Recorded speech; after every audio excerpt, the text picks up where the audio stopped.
Good evening and welcome and happy anniversary. Tonight is the 1-year anniversary of Trump's second election to the presidency. It was a year ago tonight that Donald Trump not only won, but won a majority of the popular vote. And not only won a majority of the popular vote, but won with a coalition that was broader than any Republican coalition probably since 1984 with the Reagan landslide. So a 40-year coalition. And at the time, looking at not just how many people voted, but who voted, it seemed really obvious if you were interested in keeping the left at bay and the Republicans in power for, say, the next generation or two, you would copy exactly what Donald Trump did because no one else has done it in 40 years. He created this amazing, not just landslide, not really a landslide, but it was an amazing victory in an environment in which most people assumed you couldn't have an authoritative victory because the country is just too closely divided. So it was an amazing thing that Donald Trump did a year ago. So the election was a year ago. That means the midterm election is a year from now, and the next presidential election 2 years after that. So it's probably not too early to start thinking through what comes after Donald Trump. No disrespect to the sitting president, but of course, there's going to be something after him because he can't run again. And needs to say people are thinking about that. And not only are they thinking about it, they're already arguing and fighting about it. There is what Politico is calling a civil war in the Republican Party. And it's over, of course, identity, because the only wars we have in this country, the only sanctioned wars we have domestically are about identity, BLM, anti-Semitism. But of course, that's not really what they're ever about. These are proxy wars. These are wars waged on behalf of people who aren't directly participating for reasons that are never openly stated. And this war is actually about what comes after Donald Trump. Does the Republican Party, the party that now has power and a lot of money, revert to what it was before Trump, or does it continue to evolve in the direction that Trump has steered it? That's the question. And on that question hangs a lot. Well, control of the most powerful country in the world, control of the free world, such as it is, the shrinking free world, and an awful lot of jobs for people and an awful lot of military power. So there is a lot at stake in this contest. So consider the two choices here.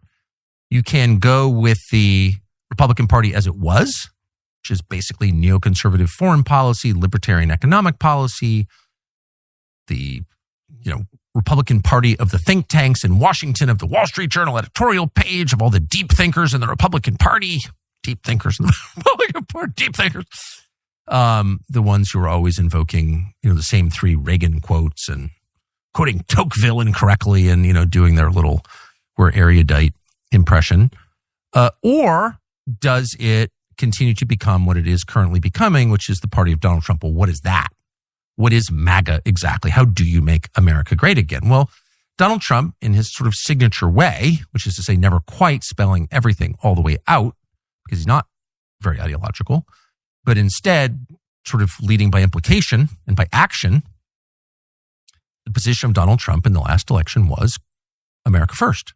And what does America first mean? America first means, very simply, the U.S. government should act foremost on behalf of American citizens, which is to say every big decision the U.S. government makes should keep in mind the top of the list of concerns. How does this affect the people who pay for this and who I represent? And again, most people thought that was our system that we already had. Turns out it wasn't. Donald Trump awakened all of us to that. The system was not acting in the interest of the country. It was acting really without reference to the people who live in the country. It didn't care. And it was acting on behalf of a bunch of other different imperatives. And Donald Trump steered it back to where it was supposed to be in the first place, which was acting on behalf of America. That's what America first means. This was not just a popular message. This is the most popular political message that any candidate has delivered in many, many generations. And it's popular because, it's self-evidently true. Who wouldn't want that? And that message is the message that drew a record high number of famously black voters, Latino voters, voters of all kinds, just American voters, united by a belief that the U.S. government ought to represent them and drain the swamp and no more pointless wars, et cetera, et cetera. But they're all branches of the same tree, which is America first. which is not only a non-threatening message, it's really the only legitimate message that a leader of America can send. And it's the only legitimate principle that can guide any American leader. So that is the winning message. If you're hoping to keep the Republican Party dominant or make it into something more positive than it currently is, cleave to that and you will win. It's super obvious. There's like no person who thinks about this for 6 minutes who could disagree with that. On the other side is a return to the Republican Party that we had before, which is a party that has all kinds of other agendas, most of which are never publicly revealed, and that spends a lot of its time policing its own members. Now, what does it attempt to achieve by policing them? Well, it attempts to achieve silence. It wants them to shut up about what is actually happening. And what is actually happening is that on the foreign policy side, which is the side that Washington cares about because it's got the most money and the most power, you can literally kill people, and there's no power greater than that. Our foreign policy is not wholly dependent on the whims of Israel. Of course, we have, acting in lots of parts of the world that have nothing to do with Israel, but it is unduly influenced by the concerns of Israel. And in some cases, the U.S. government has acted, and these are all well known. The Iraq War, for example, has acted in ways that hurt the United States in order to help Israel. It has put the aims of a foreign power above its own interests. And that's immoral. It's illegitimate. It's extremely unpopular domestically. And it just doesn't work over time. That's not sustainable. There's no way to justify that. So rather than trying to justify it, they scream at people and tell them to be quiet and read them out of the movement and call them names and threaten them. But ultimately, because it's not a winning message, it cannot win over time, particularly if people are allowed or somehow manage to describe it accurately. And unfortunately for the guardians of the old system, the old Republican Party, people have been allowed to describe it accurately, mostly because Elon Musk opened up X. And, when he did that, you get all kinds of filth and nonsense and lies, but you also get some truth, actually quite a bit of truth. And one of the main things that people are telling the truth about that they didn't tell the truth about before is that our foreign policy really doesn't have much to do with what's good for the United States. And once those words have been uttered, they can't be taken back, and they change people's minds, and the polls reflect the fact that they have. People's views are different. So in the face of this kind of inevitable change of heart, collective change of heart in America, where both parties are like, wait, why are we doing this? The people who are benefiting from the old arrangement, which only continued because it was maintained by threats and silence, those people are going absolutely bonkers. And they have been all week, and they're claiming it's about one thing, the Holocaust or something like that. But no, really, it's about who controls the Republican Party after Donald Trump. That's what it's really about. So ignore the moral posturing. This is a power struggle, as all political parties have from time to time. And this one just happens to have a lot of emotionally unbalanced, hysterical people with no limits who have access to social media, so they're scaring the crap out of everybody. But it's really kind of a conventional power struggle. So who are the players in this? Well, some of them are in the pundit class. The more ludicrous ones are in the pundit class, but some of them are actual sitting politicians. And if you were to choose one who symbolizes what we're actually debating and the stakes of this conversation, it would have to be Lindsey Graham. Lindsey Graham is a senator, the senior senator from the state of South Carolina, one of the most conservative, reliably Republican states out of 50. And he has been in Congress since 1994, so that would be 31 years. And he is running for yet another term as a U.S. senator. He's 70 years old. He'd like to serve till he's 77. And he has the support, not simply of the White House. He has an endorsement from the president, but he has more donor support probably than anyone who's ever run in the history of the United States. I mean, Lindsey Graham has so much donor support, and donors, just as a numerical question, probably represent, 100th of 1% of the American population, but have a great deal higher proportion of the money. He's the most popular candidate they've ever backed. He's like a higher IQ, less grading Nikki Haley or Ron DeSantis. And so they'll be backing him, and all things being equal, he will be reelected. And so why does this matter? Well, it matters not because Lindsey Graham is like a horrible person. I mean, he may be a horrible person. The truth is Lindsey Graham is actually a very charming person and a very interesting dinner partner and a fun person to be with, hilariously funny. I met him for the first time. I was his seatmate on a campaign bus in 1999. he was a member of Congress, and we spent a couple of weeks sitting next to each other. And by the end, I thought to myself, I love this guy. He's hilarious. Always a joke. Always has a drink in his hand. Like he's genuinely a cheerful person. Probably fun to play golf with. So the reason that this is an important race is not because Lindsey Graham is like Mark Levin, someone if you were stuck in an elevator with him, you'd have to obviously kill yourself because you couldn't handle it. He's not that. You'd enjoy being stuck in an elevator with him. The reason it's so important is because Lindsey Graham is the living symbol of the old Republican Party, the Republican Party that did a lot, almost as much as the Democratic Party, to destroy the United States. And so if he is reelected next November, that will be a sign that actually the democratic system doesn't work. Lindsey Graham's views are not popular. They are despised in the state of South Carolina. His views, if you were to disaggregate Lindsey Graham from what he believes and just poll Republican primary voters in South Carolina, do you agree with this? Lindsey Graham would be less popular than the Democrat because his views are repugnant to Republican voters and to Trump voters. And so if he were to get elected anyway, it would tell you that the system doesn't respond to the concerns of voters. And therefore, the system isn't working and isn't legitimate because the point of the system is to respond to those concerns. And so a lot is at stake. If Lindsey Graham wins, it will be the most dispiriting thing to happen in American politics in a very, very long time. So if Kamala Harris were to win in the last, a year ago tonight, it would be horrible. She'd be an awful president, probably even worse than Biden, insecure, fragile, weird, dumb. You can just imagine, nightmare. But at least you could say, well, she was elected by a party that kind of agrees with her. Kamala Harris got elected because the Democrats are insane. Okay. What's the excuse if you're a Republican voter, if you're a Trump voter, for electing Lindsey Graham? Hard to think of one. So just want to spend a couple of minutes before we go to one of the men challenging Lindsey Graham in the Republican primary next June, Paul Dans, who we're going to talk to in a minute. We want to go through a couple of things you should know about Lindsey Graham.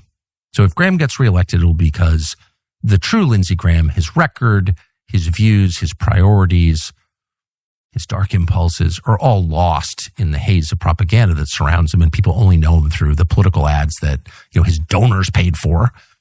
So we think it's important for people to know who he actually is. So we're going to start with a clip. We could do this for like 8 hours, but we're going to do this for like 20 minutes because we want to get to the guest. But we're going to start with a clip from this past Saturday, I think this past weekend. And Lindsey Graham was giving a speech to the Republican Jewish Coalition, I think in Vegas. And he was one of many speakers who were getting hysterical and threatening violence against Republicans who don't agree with them and jumping up and down and raging about the Nazis. The Nazis. 80 years after we defeated them. And Lindsey Graham was probably in some ways less hysterical, but he was the kind of most important office holder at this event. And he said a couple of things that really reveal the program precisely. Here is Lindsey Graham this last weekend. He recognized Jerusalem as the capital of Israel. Why? Because if you got a problem with that, take it up with God. He's the guy that did it, not Trump. So I just want to say, I feel good about the Republican Party. I feel good about where we're going as a nation. We're killing all the right people and we're cutting your taxes. So there are a couple of things to notice about this that really tell you everything you need to know about Lindsey Graham. First, and we left the context of, he's defending Donald Trump. He's saying, not defending, Trump is probably pretty popular in the room, but he's saying, remember, Trump's like a great president. Why is he great? Well, because he moved the U.S. embassy from Tel Aviv to Jerusalem. What? I mean, okay, you can make a case for it or not, but why should I care exactly? It's a purely symbolic move. It has actual consequences internally in Israel, but it doesn't even pretend to improve your life. Graham didn't get up and say, he made prescription drugs cheaper. He's going to lower your health insurance, make it easier for your kids to buy a home. He got the cities under control. They're now safe. You can use the parks. He's improving the schools. You couldn't send your kids to public school. Now you can. You can use the emergency rooms again because he's deported 10 million illegal aliens who were hogging the space, which is where we currently are. No. The reason you should love Trump is because he moved the embassy, the U.S. embassy, in a foreign country from one city to another. Huh? Why does that matter? Well, Lindsey Graham explained why it matters. Because God commanded it. Oh, if you don't like that, take it up with God. So God, it turns out, and this may be in one of the non-canonical books in the scriptures, God wanted the U.S. State Department to move the American embassy from Tel Aviv to Jerusalem. I mean, it's like kind of a basic tenet of our faith. It may even be in the catechism. What? And of course, given the venue, no one raised a hand and said, I'm sorry, Lindsey Graham, not a Bible scholar here, but how do we know that God wanted the State Department to move an embassy, 80 miles or whatever the distance is from one city to another? How do we know that's God's preference? But this is kind of a tick of Lindsey Graham. So he explained recently that if you have a problem with Israel, God will kill you. And that would include the United States. He said, I'm almost quoting him here, if the United States abandons Israel, God will abandon the United States and kill us all.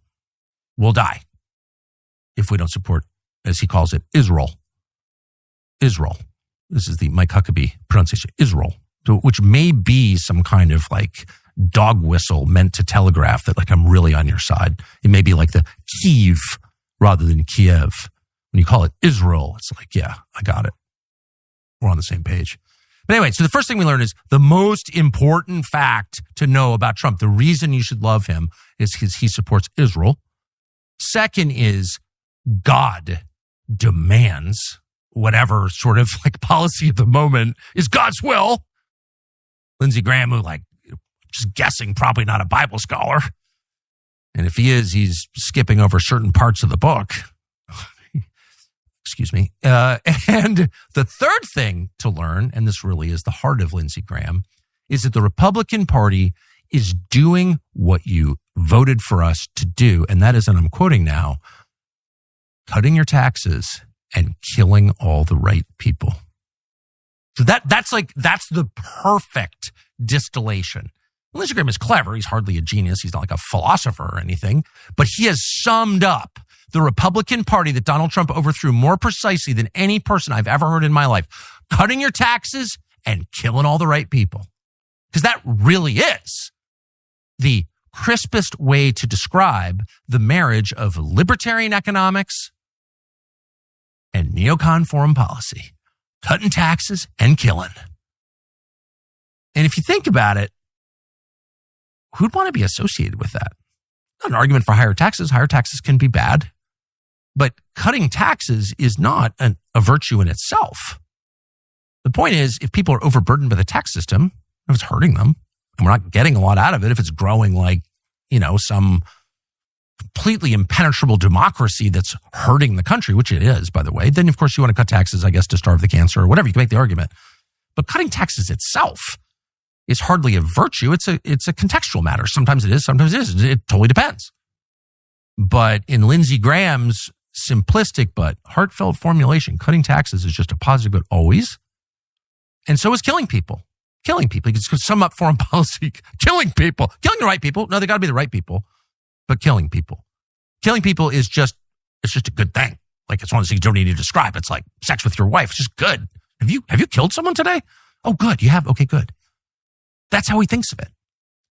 And if you take 3 steps back, I mean, you're sort of tempted if you've known Lindsey Graham like I have for 25 years. You're like, yeah, it's Lindsey Graham. He's always saying these provocative things. But if you think about it for a second, like, you're a sick fuck if you say something like that, much less if you believe it. Killing people? Have you ever met anyone who's killed someone? You probably have. You may be someone who's taken a human life. It's a very heavy thing. And it's something that even if you win the fight and walk away and the other man doesn't, it stays with you for life because it's the heaviest thing there is. And it's the most forbidden thing there is. It's the darkest thing there is. We don't create life. And except under very rare specific circumstances, we're not allowed to extinguish it because we're not God. And so if you're casually encouraging other people to kill, and if you're gleefully in front of an audience applauding like seals, bragging about the killing that you are doing, you're not on the team you think you are. That's really evil. And if that's what your party amounts to, cutting taxes and killing people, who's for that? I mean, some people are for it. All the ghouls in the room are for it. Killing people, okay. But most people, especially when they have time to think about it, like you're on a plane, you have time to stare out the window and think about what something means, You're repulsed by that because it's repulsive. It's the most repulsive thing. And in fact, a good government, a government that really cared about its people, would do everything it possibly could to prevent people with that attitude like Lindsey Graham from ever holding power or wielding it over others because they're monsters. Cheerful monster, hilarious monster, good-natured monster, but monster. There's kind of no way around it. And in a moment where people are being, deplatformed and censored and screamed at and called names for their opinions, some of those opinions are good, some are bad. Okay, we can debate opinions, but we're not debating opinions. We're just crushing people for having opinions that, we're characterizing a certain way and calling them bad, denouncing them. Here you have a guy who's really never denounced by anybody, bragging about killing. All the little ghouls are applauding. It's an amazing moment. Breaking news, Beam Cyber Sale is open for early access to the people who listen to this show, the select few, their best offer for the year. It lasts for 48 hours. Listeners of this show get up to 50% off by using the code Tucker. That means you can get Beam's Dream Powder for just $32.50. That's only $1.08 per night for the best sleep you've ever had. Visit shopbeam.com/Tucker. Use the code Tucker. This is the lowest price Dream has ever been sold anywhere. Don't miss out. Probably sell out fast. Dream is packed with ingredients your body needs to sleep. Natural ingredients, nothing weird. Magnesium, melatonin, but dosed intelligently, not like the drugstore garbage that knocks you out and leaves you groggy. It's like a head injury. Totally different. Better. Visit shopbeam.com/Tucker. Use the code Tucker. Get up to 50% off during Beam Cyber Sale. You can grab Dream for just $32.50, but only until it sells out. Think about it. How much would you pay to get a great night's sleep? 8 hours uninterrupted with Beam Cyber Price, $1.08 per night. Shopbeam.com/Tucker. Shopbeam.com/Tucker. But if you're a Republican voter, if you're a Trump voter, for example, or a Republican donor, or someone who thinks of himself as kind of boxed in by the system and unable to vote for anybody but Republicans, you need to do whatever you can to make sure that that's not your party's platform, cutting taxes and killing people. And you need to make sure that the guy who's joking about it on stage and beaming with joy as he talks about murder is not one of your leaders. You really have to do that for your own sake and for the sake of your country. Now, are we taking that out of context? Is that just like something we pulled and he was maybe drunk again and it was a joke and we're being unfair? And no, no, not at all. Lindsey Graham, of all members, except maybe that weird guy from Florida, Randy Fine, who's openly endorsing genocide. Lindsey Graham, of every member of Congress, can be relied upon at every public event, every photo opportunity, every time you run into him on the street, to be calling for the murder of somebody. Killing is the point of Lindsey Graham's political career. Trying to convince the rest of us to get on board with killing when we won't, screaming at us and calling us names, and you're the hater because you're not on board with killing this or that person. It's all about killing people. I want to give you a second example. This is Lindsey Graham, who's from the very beginning been a staunch supporter of really one of the most brutal dictators, let's just say it out loud, in Europe in 80 years, and that would be Zelensky, the unelected dictator of Ukraine, who's basically devoting half of his life to extinguishing Christianity in Ukraine. All of us are supposed to ignore that, but it's actually happening, putting priests in jail, killing his political opponents, murdering critics. That's happening right now. Lindsey Graham, of course, loves him because he's doing a lot of killing the right people, as Lindsey put it. Here's Lindsey Graham in a conversation with Zelensky. And sorry, another parenthetical note. Graham and Zelensky, both of whom are hardened warriors who run around in military uniforms talking about how tough they are, neither one will ever sit for an interview that isn't a kiss-ass interview. I've made about 100 requests to each of them. No. So they interview each other. But here's Lindsey Graham talking to Prime Minister Zelensky about killing. Watch. Free or die. Free or die. Now you are free. Yes. And we will be. And the Russians are dying. It's the best money we've ever spent. Thank you so much. The Russians are dying. It's the best money we've ever spent. Again, just encouraging you to think about what you're hearing for a second, because all of a sudden we live in a moment when a lot of people are espousing violence. it's funny, a year ago, if you had asked, a year on election night, if you had asked a lot of Trump voters, like, why are you voting for Trump? They would give positive reasons. I really think that the American government should serve American citizens. I believe in America first. But they would also, I think, say, I'm really afraid of the other guys. And two of the things that bother me most about them is they don't believe in free speech. They're constantly pushing for censorship. And their rhetoric is violent. They're encouraging violence. They encourage the BLM riots. They encourage violence all the time. And yet, a year later, here you have all these leading Republicans doing, what are they doing? Oh, demanding censorship. Should be fired for saying that. You shouldn't platform someone, meaning you shouldn't let them talk. And you shouldn't be allowed to talk to people we disagree with. All of a sudden, we're in charge of who you talk to. That's not totalitarian or anything. I can choose who you talk to. And we're going to just openly say that people we don't like should die. Should die. And here's Lindsey Graham taking joy in, and I'm quoting, Russians dying. Best money we ever spent. If you can spend money to make people die, that is money well spent. You freak.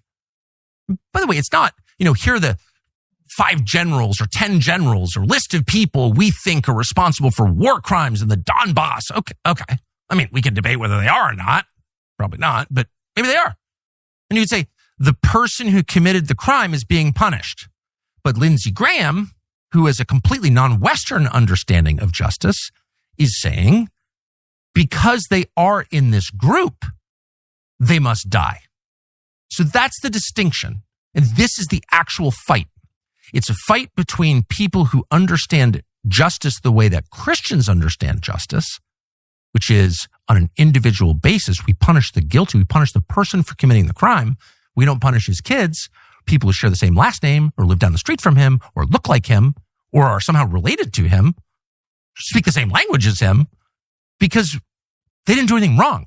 We don't punish the innocent in Christianity because we believe in the human soul, the individual soul. We don't think we're judged as a group. We think we are judged as individuals. We'll stand alone before God to account for what we did.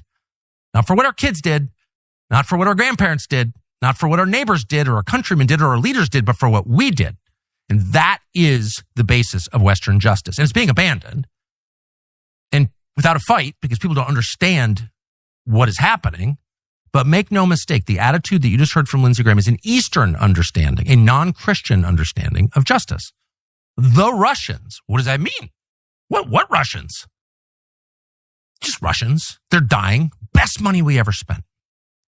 So you're watching two things. You're watching someone who's embraced collective punishment, as Israel has, as most of the world has. By the way, it's not just Israel, and it's not just Lindsey Graham. It's most countries at most times in history believed in collective punishment and collective reward. You're the favored group. You're the Tutsis, and you get a better deal or whatever. You're the chosen people in whatever society or religion, but you're the Brahmins. You get, because of your DNA, a better deal. The diversity, DEI, affirmative action, they're all species of the same kind of thinking, which is collective thinking, which denies the reality of the individual human soul. And it is therefore anti-Christian. And the entire West was set up as a bulwark against that kind of thinking. And that's why it succeeded. And that's why it's been free and prosperous and happy. And people like Lindsey Graham don't acknowledge that. And instead they worship death.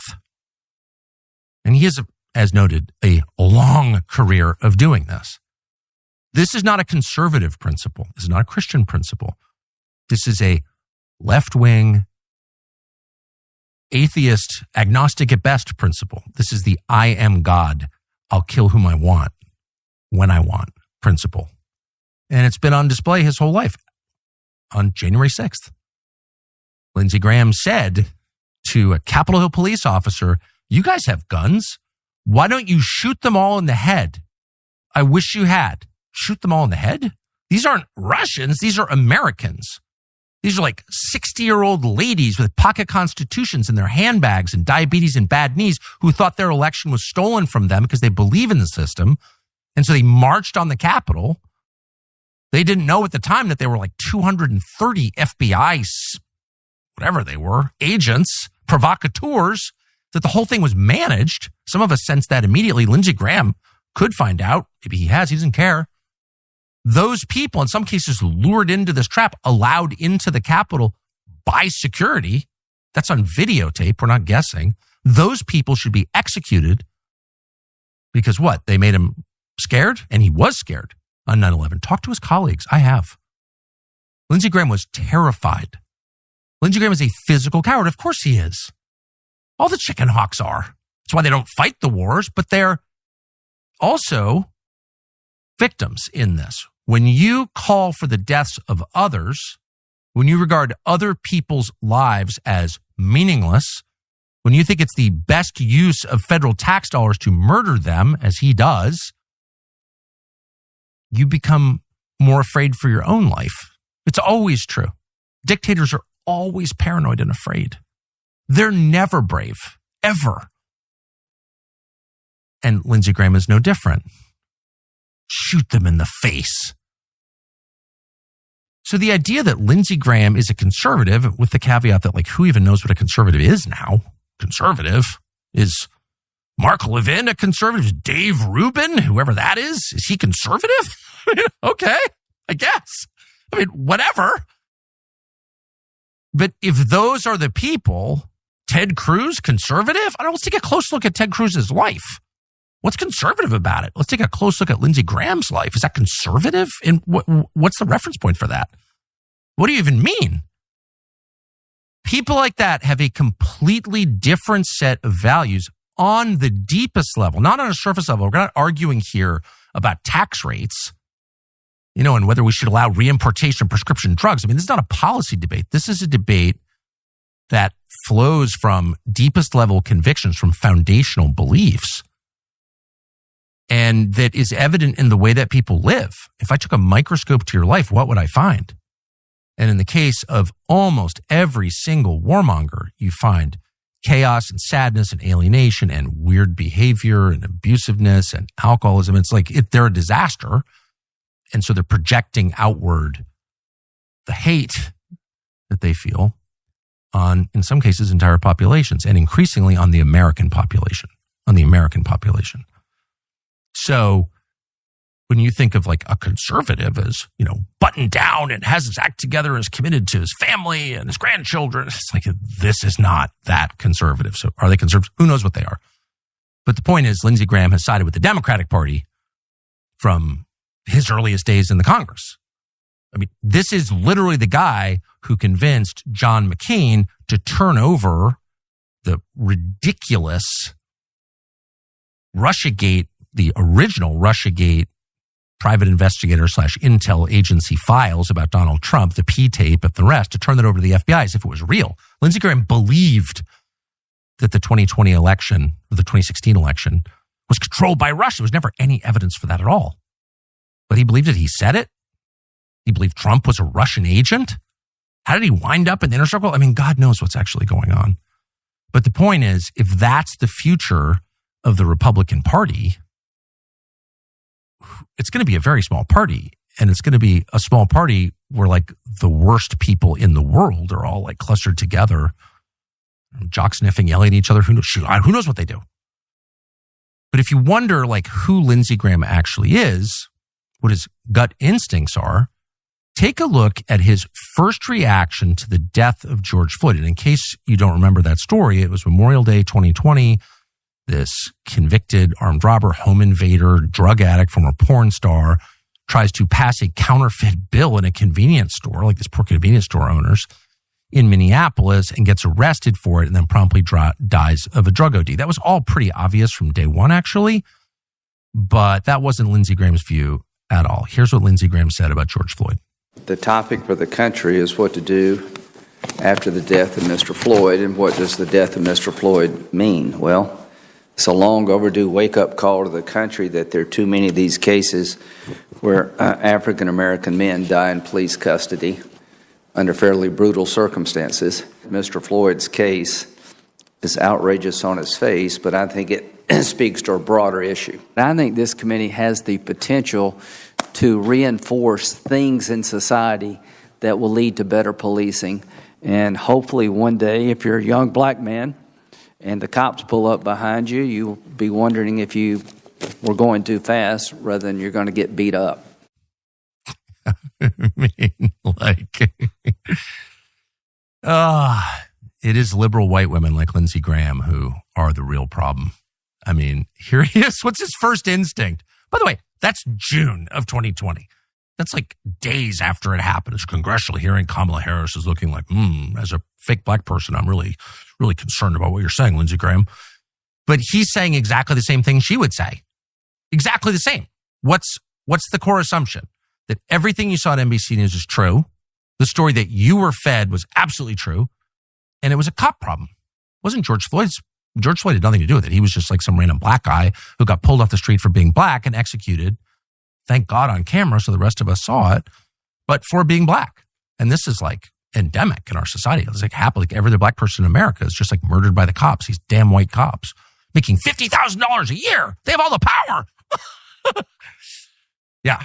So that was his gut reaction. He bought the whole thing. And there he is lecturing cops. Really, the problem is we need better policing in this country. Really?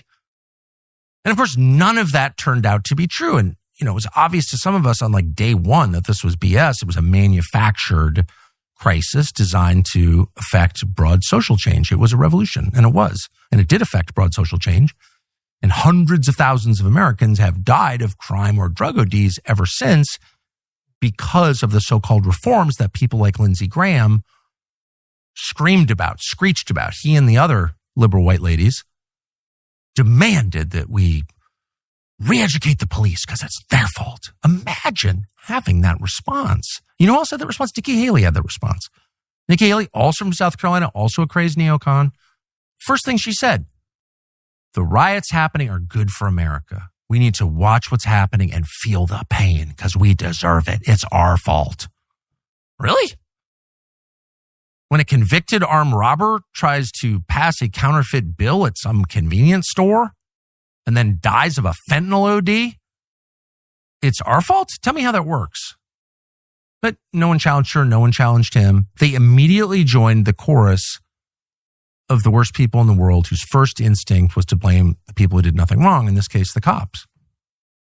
And the consequences were terrible for American society, and no one ever called them to account for it. Now, why did they do that? Partly because all the ladies in a certain income class, or many of them, have just like the same gut reactions. And it's resentment toward men, and it's self-hatred, and it's guilt, and the desire to seem virtuous in public, et cetera, et cetera, et cetera. Books have been written about this, though not enough. But really, it has to do with the fact they don't care what happens to the United States because it's not really that relevant, because that's not their goal. Their goal is not to improve the United States, which is why they haven't, not even a little bit.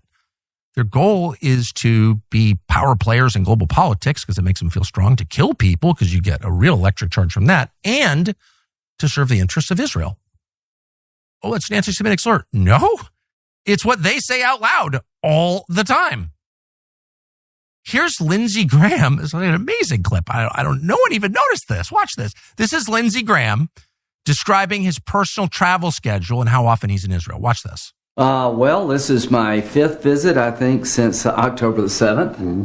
I'm here for a reason, to show support to you, my good friend, the elected leader of the state of Israel. I'm here also to take on, and I will talk about this tomorrow, a form of blood libel in 2024. That the state of Israel is using starvation as a weapon of war.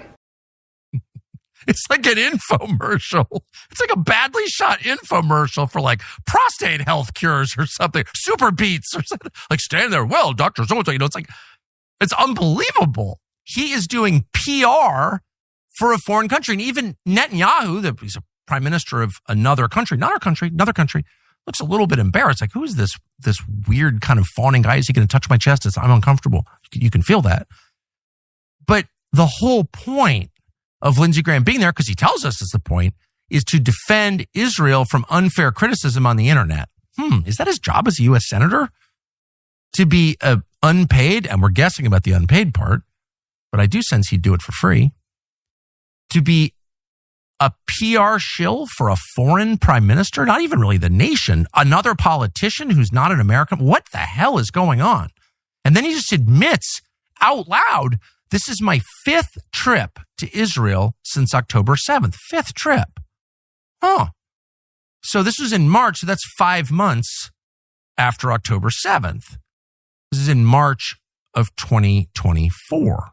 October 7th was 2023. So 5 months, 5 trips to Israel. That's 1 trip to Israel a month. Huh? Is there any chance that Lindsey Graham has been in the, state capital of South Carolina, Columbia, once a month during that time? No, there's no chance. In fact, he hasn't. By the way, Lindsey Graham was that same year in Ukraine more often than he was in Columbia, South Carolina. And what's he doing there this time? Well, he tells us he is there to refute the blood libel. It's not exactly what that is, but it's something to do with like anti-Semitism, or it means you hate the Jews, or you're defending the Holocaust, or something horrible. You're a Nazi, something like totally beyond the pale. And the blood libel is that Israel is using starvation as a weapon of war. Now, who would say that? It does seem like a kind of a tough criticism. Well, let's see. Well, Israeli cabinet ministers, Smotrich and Ben-Gvir have both said that out loud. And they're cabinet members in the current government. And they have said, yeah, starve them out. Starve them out. Kill them. I mean, they're all the same. They're Palestinians. Their crime is their genetics. Their blood is tainted. We have magic blood. They have tainted blood. God loves us, hates them. And when they die, it's just a virtuous thing because they're not human. There's no doubt always and everywhere that kind of thinking about other people in terms of the group into which they were born, rather than in terms of what they do, what they're like as individuals, that kind of thinking leads to mass killing, genocide, every single time. And not just in Germany in the 40s, though it did lead to genocide there, but also in the Ottoman Empire in 1918, and also in Rwanda in 1994, and actually throughout history. When people start thinking of other people, not as people, but as components of some larger whole, whose value is determined by their blood, you will inevitably wind up killing all of them if you can, because they're not really people. And you will also wind up saying out loud that it's okay to starve their children to death, as they have said repeatedly. And not just some random guy in the comments section on the Jerusalem Post, but at least 2 current cabinet members of the current government. But Lindsey Graham is telling us that's a blood libel? Why are you telling me that? I have internet access. Why are you saying that? Because you're a liar. And nothing you say is true, except what you say about yourself. And that's that you love another country more than you love your own, and you love killing more than you love living. And that's enough to know. You can't be a leader in the party I vote for. I'm sorry. And so with that in mind, and we hope you agree with that. We're sorry to say it, but this is not a very safe country. Walk through Oakland or Philadelphia. Yeah, good luck. So most people, when they think about this, want to carry a firearm, and a lot of us do. The problem is there can be massive consequences for that. Ask Kyle Rittenhouse. Kyle Rittenhouse got off in the end, but he was innocent from the first moment. It was obvious on video, and he was facing life in prison anyway. That's what the anti-gun movement will do. They'll throw you in prison for defending yourself with a firearm. And that's why a lot of Americans are turning to Byrna. It's a proudly American company. Byrna makes self-defense launchers that hundreds of law enforcement departments trust. They've sold over 600,000 pistols, mostly to private citizens who refuse to be empty-handed. These pistols, and I have one, fire rock-hard kinetic rounds or tear gas rounds and pepper projectiles, and they stop a threat from up to 60 feet away. There are no background checks. There are no waiting periods. Byrna can ship it directly to your door. You can't be arrested for defending yourself with a Byrna pistol. Visit Byrna, BYRNA.com, or your local Sportsman's Warehouse to get yours today. Byrna.com. With that in mind, Paul Dans is running against Lindsey Graham in the Republican primary, which is in June of next year. We don't know a ton about him. We're about to find out. But that's all we need to know. This is unacceptable. Ladies and gentlemen, Paul Dans. I'm grateful you're here. My pleasure. Thank you. And I'm grateful that you're running against Lindsey Graham, not just as a protest candidate or some, 80-year-old, I'm fed up guy, but as someone who understands the policies, who's been involved in making policy, and who has a realistic chance of beating Lindsey Graham. And I just want to say out loud, yet again, my motives are not personal. I've always liked Lindsey Graham, but I think he's very obviously evil. And if he is the face of the Republican Party, normal people can't support it, including me. So it's so important to send the statement that we are not for killing of innocents or bloodlust or whatever weird demonic trip Lindsey is on. I'm really praying for your victory. So how did you decide? Let's just start at the end. How did you decide to run against Lindsey Graham? Well, I'm original MAGA. I kind of go back to even H. Ross Perot days, and we'll get in a little bit about how. So you supported Perot? Oh, I was a Perot. Perot is my first vote for president. I came from a kind of a traditional ethnic Catholic family, working class. My parents were the first to go to college, first to actually speak English. My siblings were the first. My parents spoke Spanish and French at their households. But why am I running ultimately against Lindsey is for God, family, country. I don't think we have a choice at this stage. This is about the future of the movement, whether MAGA, America First, lives or dies. We have to start thinking post-Trump, and this is going to be the fight for the future of this country. I stand on the shoulder of giants, my family's tradition, coming here as immigrants, living the American dream, building, working for it, fighting for it, dying for it. And I can't sit on the sidelines with all the gifts, the Lord has given me at this point in time. I'm a dad of 4, now to be 5. And you have a 5th child on the way? I do. It's quite right incredible. Now? My wife is 22 weeks pregnant, and it's a blessing from God. It's what happens when 2 folks try to work from home. Is that what happens?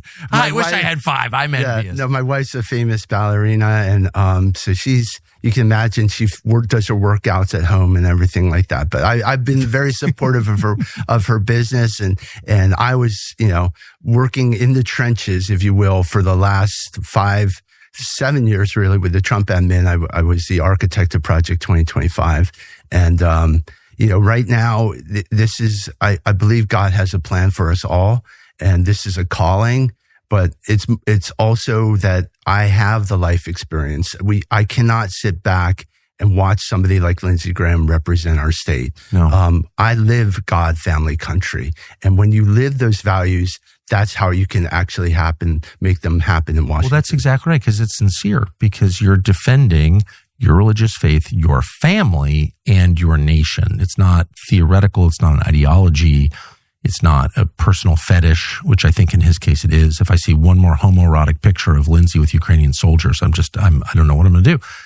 And I'm not attacking him, or attacking gays or anything like that. But this is a one-man sick fetish being imposed on a nation of 350 million. And I'm just sick of it. But it's one thing to oppose that. I'm not running against Lindsey Graham. How did you actually decide to put it on the line and start a Senate campaign? Well, like I say, I was a Trump guy before Trump knew he was running.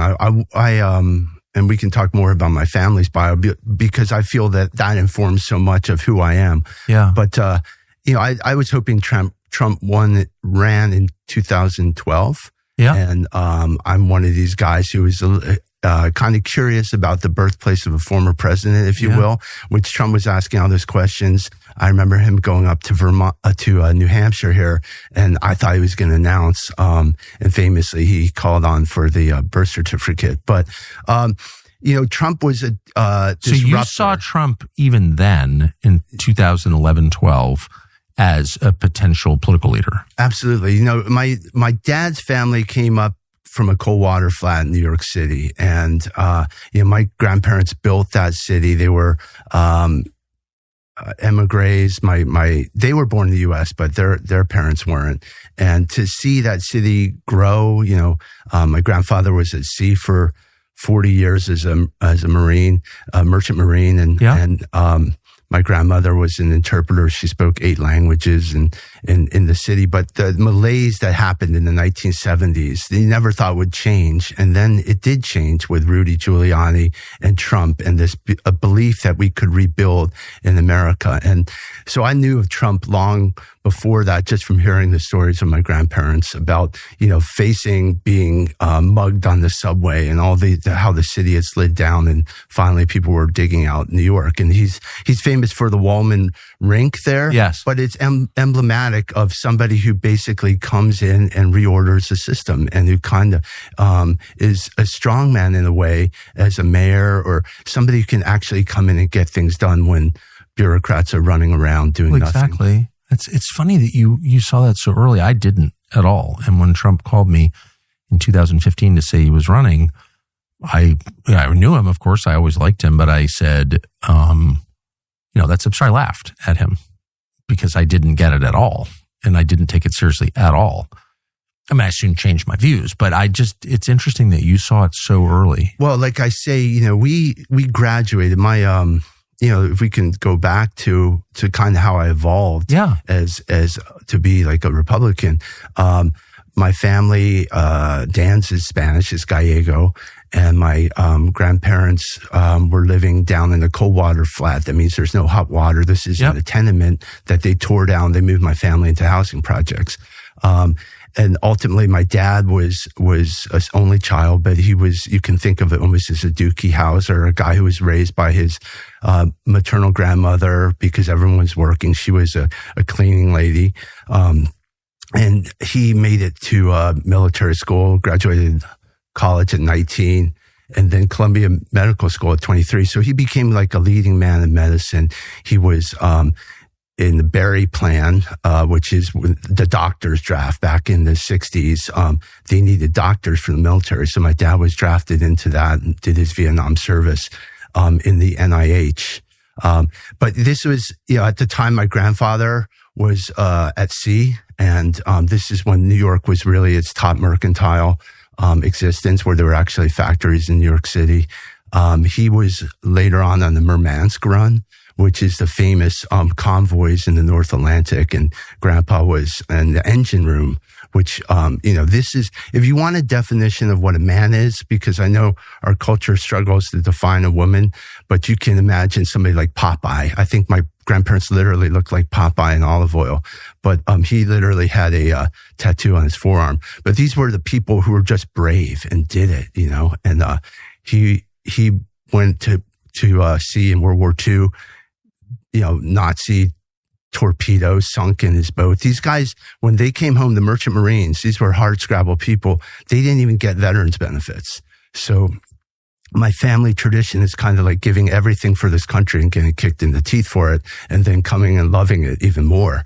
So ultimately, they did give veterans benefits in 1989, and I believe that Barry Goldwater was one of the chief champions of this. So my grandparents became Goldwater conservatives. And really? That's how they evolved to be Reaganites. So they were kind of these hard hat, outer borough New Yorkers who moved from, slum tenements to public housing, and then ultimately to a little piece of the rock up in the Bronx. So that's my dad's side of the family.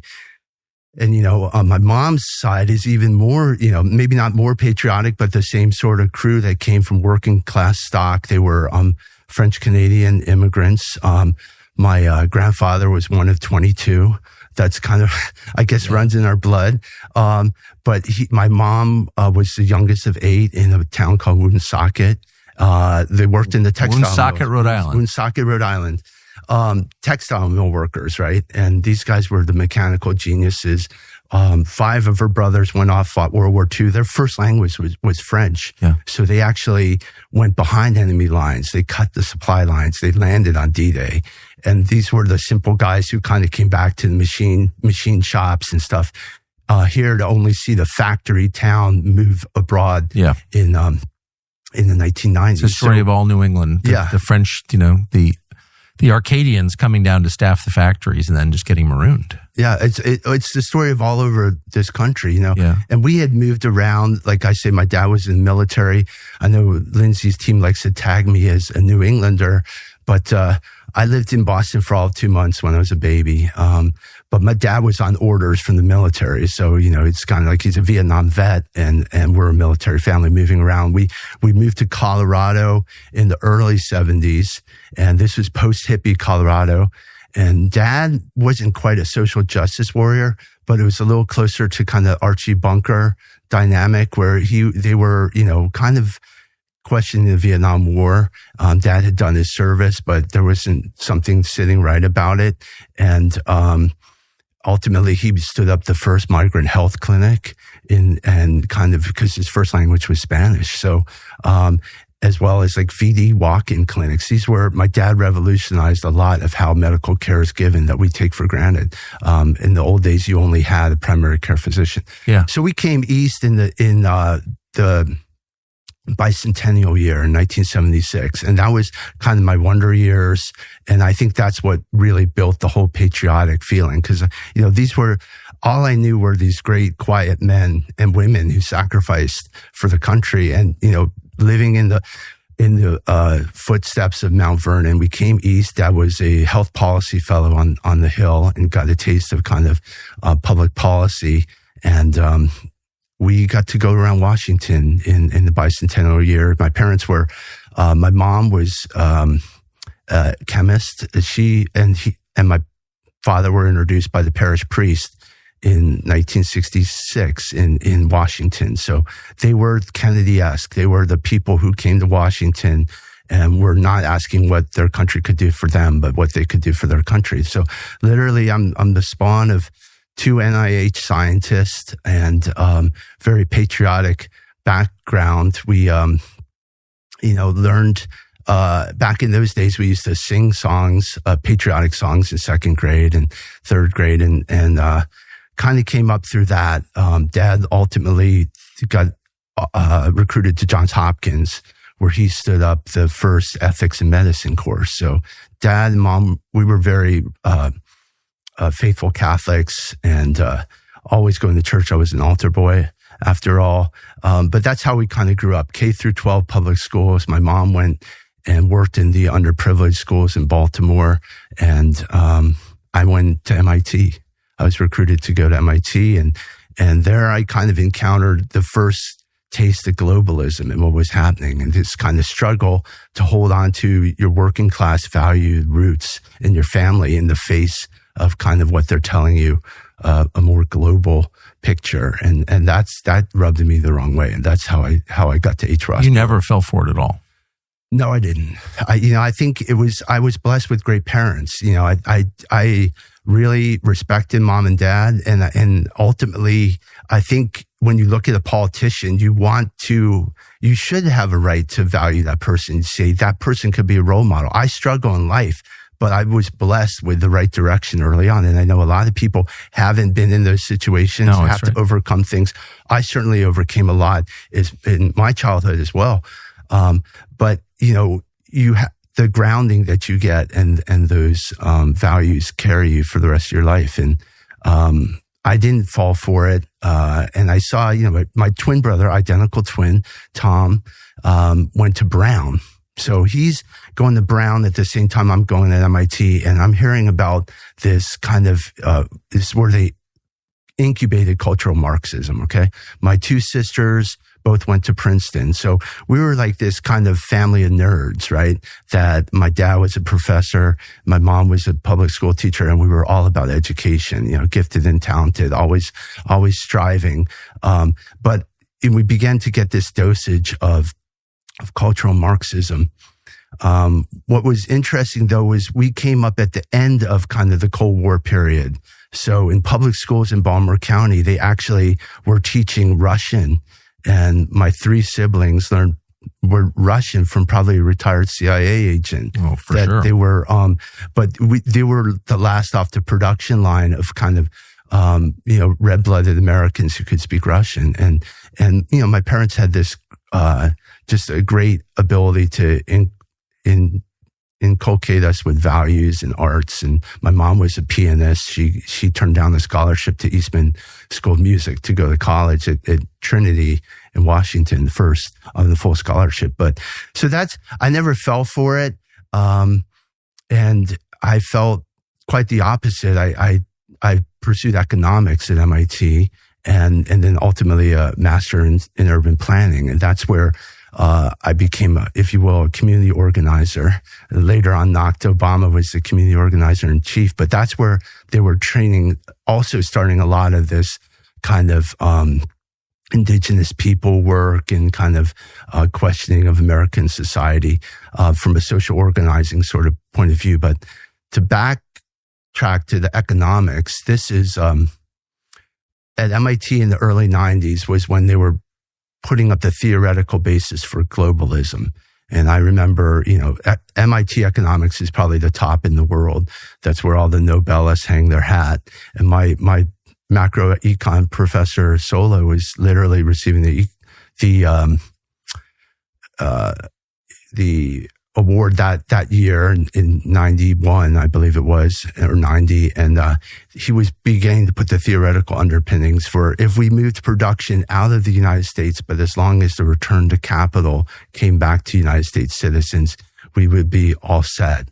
And what they never factored in is what they called externalities. Right. And the externalities are the mom and pops and all the families that have built their entire life around this factory town, that have all their equity in that house, have their social fabric. The idea was you could just move, and if you make it easy for capital to move, then human beings will move, and you'll have a much more efficient system, and you'll take out all the friction, and everything will be great. We'll all be richer and happier. Yeah. Well, it was obvious, immediate, because Gary, Indiana had already happened. Detroit had already happened. So Baltimore had already happened. Yeah. The steel mill had closed in Baltimore. So it's like you knew what would happen if you took the manufacturing out because it had happened. Absolutely. They didn't care at all. Well, I used to take the train up from Baltimore to MIT, and that's how I talked about seeing the passing scenery of these derelict factories. Yes. And I'm the guy who's staring out the window the whole time, imagining, going, what's happening here? And I'm knowing about my own family, my uncles, they fearlessly fought in World War II. They came back and, the mill closed and the mill moved, and now he's literally a Maytag repairman. And, the kids are getting into alcohol and drugs and you can kind of see it happening in real time. It's just kind of weird for circa 1990, anyone to be trying to expand the disaster that led to the pro campaign, ultimately led to Trump presidencies. We knew, and I lived here, we're the same age. Yeah. I remember very well thinking, well, that doesn't work. If it worked, then what is the explanation for Gary, Indiana? Yeah. Well, I mean, the giant sucking sound from the South, when he put that in place, H. Ross Perot did, and basically talked about NAFTA and the effect of moving all these factories over the border, he was prescient about it. And to be sure, we were coming out of this peace dividend. Clinton had just come up to be president, and we were talking about base closures and realignments. And this is kind of like we had a great opportunity to make this the country of milk and honey. Like, you have to back up and say, why are we not overflowing here? Why do we live in a society where people are literally knuckle dragging right now with fentanyl in Philadelphia and walking around? Like, how could this be after we have fought those wars and invested all that blood and treasure? Yeah, I thought we won. We did. You would have thought, right? But the struggle, the fight never ends. And that's the point of why I'm running, that we need to, there's just so much shared sacrifice over 250 years from not only my ancestors, but pretty much everyone listening to this. They have a story, some root back longer. My wife's family came 300 years ago, and they were, farmers in eastern North Carolina, and kind of hard scrabble life. You want to listen to the stories of my mother-in-law talk about the wall and like the deprivation after the Civil War even. But it's to forget all that in a generation or two is absurd. And I have the ability now that I've worked on the front lines. I was a top attorney in Manhattan. I'm facing off with the progressives. I understand how they think. And then I went into government and was able to reinvent it in a way that now has allowed President Trump to come out, as gangbusters. That's why I'm standing up. As important as it is, politics is not the answer to this country's or man's greatest problem. The only solution is Jesus. Sorry, that's true. At its core, politics is a process of critiquing other people and getting them to change. Christianity is the opposite. Christianity begins with a call for you to change, me to change. It's called repentance, and it brings you back to God. When God is at the center, hearts change. Only that will lead to the end of abortion, the greatest atrocity this country's ever participated in. The normalizing of killing babies is a stain on this country. Our friends at Preborn are doing everything they can to stop it by providing free ultrasounds to pregnant women. Preborn has rescued over 380,000 children. Now, there are a lot of nonprofits out there. A lot of them call themselves pro-life. I wouldn't trust all of them. Sorry. I do trust Preborn. I know them well. What they do works. Once a mother hears her child's heartbeat for the first time, she becomes twice as likely to have the baby. The ultrasound saves lives. It's $28 for you to sponsor an ultrasound and join Preborn's movement. Just call pound 250 and say the keyword baby. That's pound 250 keyword baby, or pull it up at preborn.com/Tucker. That's preborn.com/Tucker. Defend the preborn. There's nothing more worth it. We hope you'll join us. It's interesting though, because you look back to not to dwell in the past, but to say 1990, 1992, Clinton's election, 1998, I think, Lindsey Graham's election. And it just seemed like it was liberals versus conservatives. It was like normal people versus Clinton, or later normal people versus Obama. You didn't really understand, or I didn't understand, that there were different kinds of Republicans, and some of them were actually aligned with the Democrats secretly, Lindsey being the most obvious, and others were really for the country and for fixing the country. I didn't get that. You clearly did. If you're supporting, so tell me why you supported Perot, for example, in 92, his first run. Well, I think it was that my parents were this kind of, push and pull with Reagan. I mean, to your credit, you guys saw Reagan early on, and my grandparents saw Reagan early on. I was John Anderson, if you will. If you want to really go back, in fourth grade, we had we did our mock debates, and I was there was Reagan and there was Carter, and I was John Anderson in that. So lived in my neighborhood. No kidding. Yeah. So I guess it was the independent streak was early on in me. And it was really searching for the values that I was never part of anyone's club. Okay. So we had, my dad was in academic medicine. We weren't wealthy, but we did well enough. And, but we were public schools, and I was a nerd, basically. I had, glasses, I had headgear, if anybody remembers that.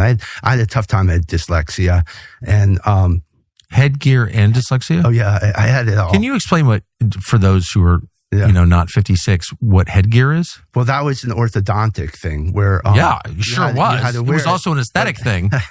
Yeah. I mean, growing up in the 80s was a magical time, really. I wouldn't trade it for the world. And I think there's a lot, I even talk about going back to the future now, but, it was a little difficult junior high. But I was, nurtured by my parents. I was, a math whiz. Not to linger, but on headgear. Yeah. For those who don't know, they were like wires that went like around the back of your neck on your teeth, right? Oh yeah. No, this was a kind of a passage of adolescence, But it was extreme orthodontia. It was the orthodontic equivalent of like the halo you get when you break your neck. It's like, yeah, it was not flattering, but makes a tough man though over time. Don't you think? Sure. I ultimately became an All-American lacrosse player.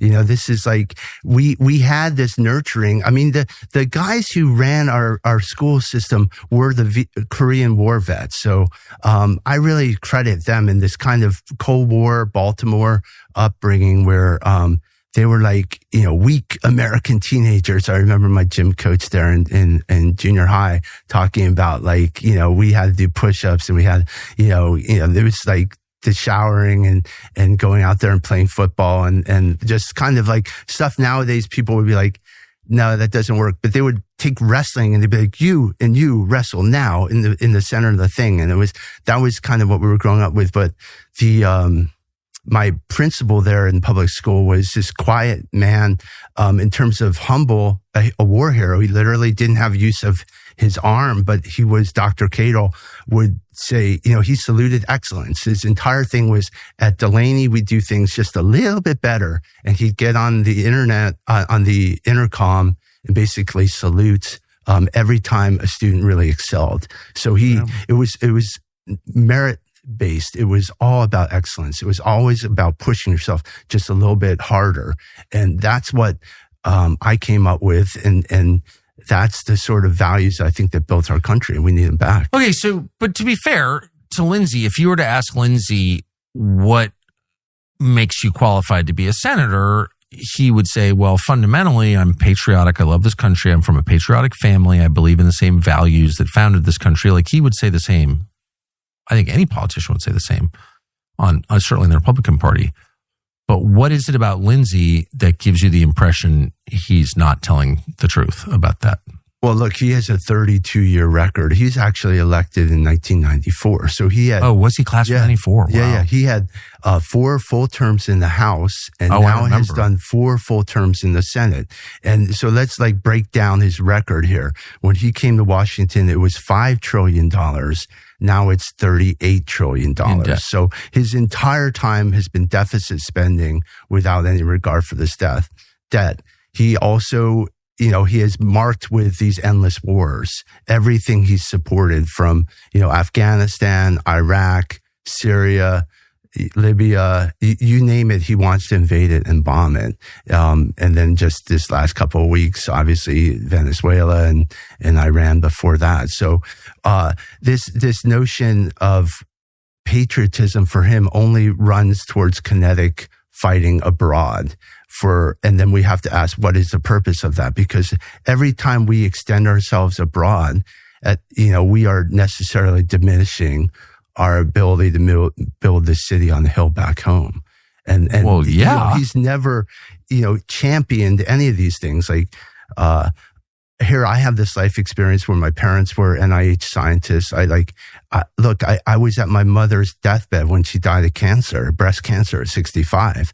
And I'll never use the term death throes when you've actually seen your mom pass. But why do we still have breast cancer? Why do we sell $300 billion to Ukraine? Why? And likewise with my dad, great man in modern medicine at Hopkins. I had to say goodbye to Dad in the moon suit, with COVID in February 2021. This is right after Trump left office, but they were, the whole COVID thing was just so ridiculously foisted on us, and we need to get to the bottom of that. So, but I walked in there on day 3, and they said, you could say goodbye to your dad for 15 minutes. And then I go, well, he doesn't really have COVID. Could you test him? And, they refused to test him. They kept, those tests didn't really work in after fact. And they told us all this transmissibility lies. But, Dad ultimately expired on day 7. And they're like, well, you can use a laptop if you want to join him or whatever. So it's, I've suffered a lot of this personally, where I feel like we need that fire in the belly to get up there and use this perch in Congress, in the Senate, to really drill down on these people and get Americans answers. What happened? Do you see Lindsey as an effective voice in any of these issues, the ones that matter to Americans? Not at all. No, I think he's quite the opposite. He's run interference for the deep state. I like to call him Deep State Lindsey, because if you trace back, look, if Lindsey had his way, there never would have been a Trump. And we can't be gaslit to forget all this. He was one of the most vociferous attackers on Trump early on. He said Trump, it would be the worst nominee in the history of the Republican Party. If you want to make America great again, tell Donald Trump to go to hell. And, he voted for the CIA stooge, Evan McMullen. He didn't even vote for Trump, guys. And then what happened was... He voted for Evan McMuffin? Yes. Did he admit that? Yes, he probably admitted it. this is a guy who is I think Evan McMuffin was like literally connected to the CIA, and Mindy Finn or whoever that creepy woman he ran with. We can't forget history. I mean, we shouldn't forget COVID. We can't forget 9/11, but you can't forget what Lindsey Graham's been about. He did not change his stripes. This guy is a vehement, shape-shifting anti-Trumper. In 17, when we had both houses of Congress and the presidency, and remember the seminal promise was to build the wall. What did this guy do? He went and reinforced that bogus narrative that the Russians had hacked the election. He literally had subcommittee hearings where he said the purpose of this hearing is to reinforce that the Russians had interfered with the election. And that had the point of carrying water for the Democrats to delegitimize Trump. So instead of building a wall, which now fast forward 10 years later, there's 20 million, invaders in this country. This is how this guy used his seat in Congress to actually delegitimize it, to basically support Wray. He voted for Wray. He voted for Comey. When the president threatened to fire Mueller, he threatened the president. And every option that he ever had to do any oversight on this kind of spying mechanism, kind of deep state, he always abstained.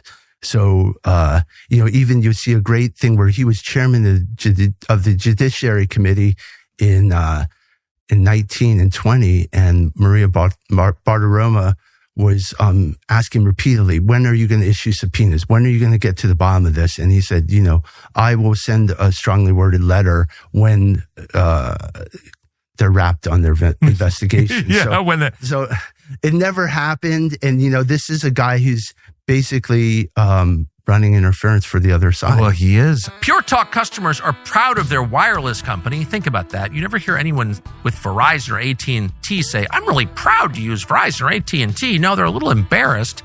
They might be satisfied with the service, but feeling proud? No, probably not. And there's a reason. Americans with Pure Talk feel proud to use Pure Talk. It's not some soulless global corporation with call centers in Pakistan or Bangladesh. It's an actual American company built by Americans on American values, and they work to support veterans. This month, Pure Talk is using a portion of its sales to support Canines for Warriors. It's an organization that rescues and trains dogs, then pairs them with veterans, and there are many who are struggling with PTSD. It's a great mission. As a veteran-led company, Pure Talk is happy to partner with them and many others like them. So choose a wireless company that shares your values with plenty of talk, text, and 5G data for $25 a month. Actually, $25 a month. So you could save a lot too and feel good about doing it. Visit puretalk.com/Tucker to make the switch today. It's puretalk.com/Tucker and switch to America's wireless company, Pure Talk. I remember walking into the Monocle, which is a restaurant right off North Capitol Street on Capitol Hill in Washington. It was right across the street from Fox. We eat there. A great restaurant, great owners, great people. But it's basically the Senate dining room. They're there every day. And I remember walking in for lunch one day, and there was Lindsey sitting in a booth with James Murdoch, who is Rupert Murdoch's son, very left-wing son, vehemently anti-Trump, spent a ton of millions of dollars against Trump, huge donor to the ADL, like really, really a dark figure. And there was Lindsey, drunk, by the way. I don't think, that uncommon for him, yapping away, laughing with James Murdoch. And I was like, holy smokes. And I work for the Murdochs. So I know who James Murdoch is. He hates me. And there's Lindsey clearly plotting with him. And then Lindsey sees me and, he's very friendly, I will say. And he comes up and he's like, all drunkenly talking to me. But I'm like, wow, you're eating with James Murdoch. He is the deep stater. There's no question. Well, I think when he tried to stop Trump the first time, and then he was, beholden to John McCain. When John McCain died, that's when he flipped and he changed tactics. And it was like he was going to literally grab his golf bag and try to cozy up to the president. Right. And he saw 2020 coming. Look, the whole state hates Lindsey. I mean, he's been booed in his own hometown for 6 minutes straight. He won't get on the stage with President Trump because he knows he'll face this booing. They literally turned their backs on him. But he knew that everyone in South Carolina was rabid Trump, and that was going to be the only way for him to reinvent himself. But so how does he keep getting reelected? Well, in 2020, I think it was a fluke. I think it was under cover of COVID. And, the point was, that there was no viable challenger. There is a machine in South Carolina, and I'm running against the machine. I've never been part of anyone's club. And that probably goes back to the headgear and the glasses. Yeah. But, I'm an outsider and I attack. But there is serious money involved. And again, you have to be willing. The donors like Lindsey? Well, do they play a role in this? Yes. I mean, it's incredible that I'm here to wrestle this Senate seat back to the people of South Carolina. So the donors shouldn't be totally in charge of the country? Is that what you're saying? That's my proposition. Look, it's extraordinary that he got reelected in 20. And, in short order, he was turning his back right on Trump. He famously, on January 6th, he incredulously said to the Capitol Police, "We gave you guns. Why didn't you shoot more of those people in the head?" This is a guy who, notwithstanding... Gave you guns. Why didn't you shoot more people? And I'm really trying not to be vicious or use slurs against Lindsey Graham. He certainly used them against me, but I want to be Christian. I don't want to do that. But boy, it's tempting when you hear that because that is so evil. Why didn't you shoot? These are Americans. These are Americans. These are protesters. They're exercising their First Amendment rights. They're also the most decent people in the country. They're like toting their little pocket constitutions. Like they believe in our system. They believe in the order that our founders created. And Lindsey Graham doesn't care. And he's calling for their murder. I mean, that's unbelievable to me. He's always calling for violence. It's almost a bizarre, it's killing at the top of his mind. He just did this. I don't know if it was violence against me. I know he was attacking me. That's not why I'm doing this. I don't care what he thinks of me, but he was calling for violence. Wasn't he calling for violence this past weekend? Yeah, he was speaking. It's actually a disqualifying speech. If you look at it, it's so unbecoming of a United States Senator. And I think it's one for the books, but he got up there in Las Vegas, the Republican Jewish Coalition, and he definitely seemed to be under the influence of something. Well, he's drunk all the time. It seems to me. I have noticed that. Look, I'm not calling him an alcoholic. I'm just saying, as an alcoholic myself who's recovered, I would say every time I see him, he's drunk. So there's something. Well, he was feeling his oats, and he got up there and literally said to the audience, who are Jewish in the main, and I think that this is a great slander, in terms of caricaturing your audience. He said about the administration, "We are killing all the right people and we're cutting your taxes." Killing all the right people. Yeah. When you find yourself, he's 70 years old. He's going to have to face the consequences of this at some point, the eternal consequences. If you're bragging about killing people. Well, I think there is a sixth commandment against such a thing, the instruction from our Lord many millennia ago. But, let's break that down to, its constituent parts. As an attorney, if I were taking a deposition of him under oath, I'd say, let's break this sentence down. Okay, we are killing. Who is the we in this? Okay, are we talking now about the United States government? Are we talking about the Ukrainians? Are we talking about the government of Israel? Who is we? And then killing, it's like, okay, well, are we talking about bombing people, or how exactly are we killing them off? Doesn't matter. And then all the right people. And then you say to yourself, well, all the right people, or you mean people on the right? Well, Charlie Kirk was just killed. Yeah. Can you have a little bit of space from the man's actual wake before you're intoning violence? And then he turns in the next sentences to actually threaten violence against the right. Now, this is a guy who just said shoot people in the head on J6, is now saying if someone stands for office and critiques Israel, we're going to beat their brains in. He said that? Yes, he said beat their brains in, and then he later on used... we're going to Gaza them. Well, he said cream them as well, which is, kind of an unfortunate turn of phrase for him. But, beat their brains in, and it's just like, who are you talking about? Like, why would you talk about... He's talking about hurting Americans, killing Americans on behalf of another country, a foreign power, okay? So,